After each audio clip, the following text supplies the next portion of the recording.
guys, gagama ko og kanang bread, Spanish bread o pandikoko. Sa atuning ko anon kaya na ko og kanang si tawag ani.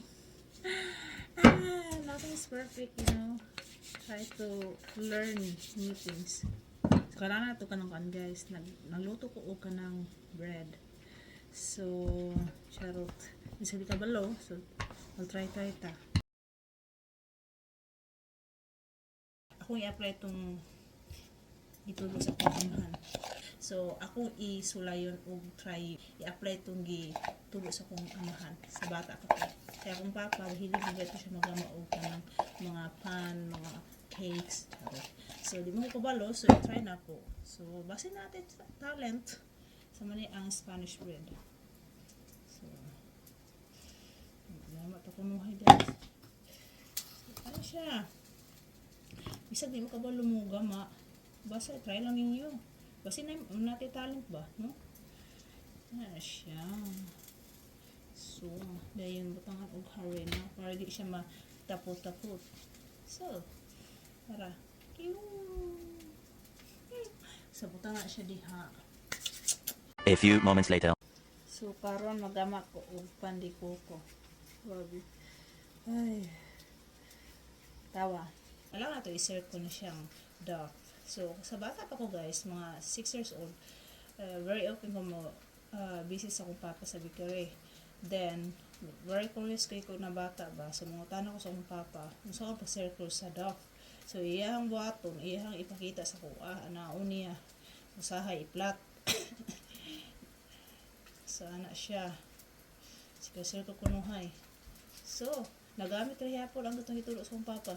So, siya kunuhay. Gama-gama kunuhay tani bread. Bisa dita kabalo. Bakit ba, no? Nagte-talent. So, magama ito og pandikoko guys. Ano siya? Ratag kurit ano ba? So, bantar. Mina ko sa YouTube guys. Wala ko ako lang ginanta sa YouTube ba. Buto na ito og palaman. So, kani siya is dry na kokos. Wala mo ko na fresh na kokos. Butangan na to dito mag-limit sa pagbutang sa toppings. Butangan na. Siya. Yung gawas na ang palaman.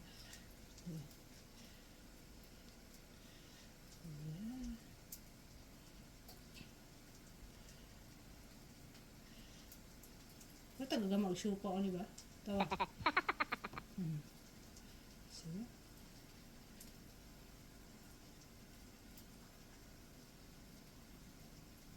Wait, mong papa din. So, there siya. So, lut papa suba na. Matangan na tuok ka ng harina para dili siya magkuhan dikit.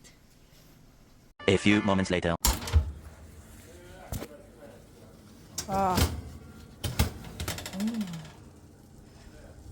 Yo.